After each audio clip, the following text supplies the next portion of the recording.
Fantasy Alarm TV. I'm your host, the indubitable, that's a word, right? Ray Flowers. Let's start out talking some running backs in this edition of the Big Three. We're going to start with the number of 2, as in the times this season that Chris Ivory has run for more than 145 yards for the Jets. That's a huge number, and in fact, he's done it in back-to-back weeks. 146 yards and a touchdown in Week 6. His previous game, 166 yards and a touchdown. With all the uncertainty at the running back position, with injuries, with workload concerns, with shared backfields, Chris Ivory is now a running back 1. There it is, folks. I've always loved Chris Ivory. You can go back and look at my track record, videos, writings, speaking on SiriusXM Fantasy Sports Radio. The problem, as I've always stated, isn't Ivory's style.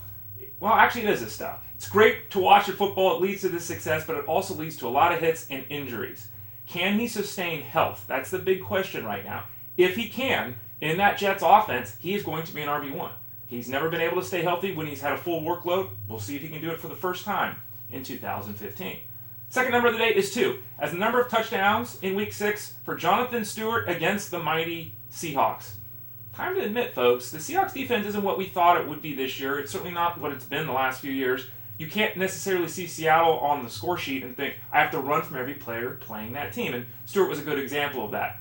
Now, he had 20 carries. First time this season he's got to that number to lead to those 2 touchdowns. Only 78 yards, so not a massive yardage effort. And both of his scores were on short dives from the goal line, basically after Greg Olsen was tackled inside the 2-yard line a couple of times.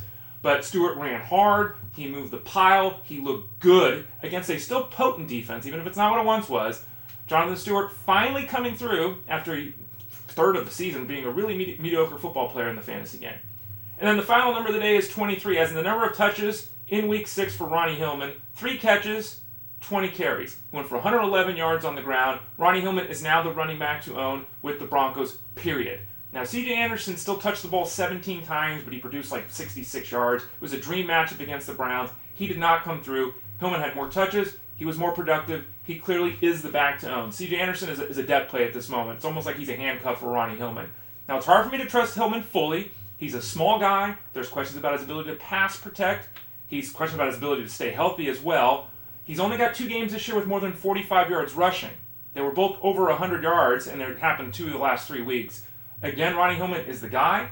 In that offense, he's a running back 2 every single week. If he's the guy, he's got opportunity to be a running back 1 if he goes off like he did last week. Remains to be seen if he can stay healthy. But C.J. Anderson, one of the biggest disappointments in fantasy football in 2015. In the second half of 2014, the only running back that was better than him was Le'Veon Bell. Where has that guy gone in 2015?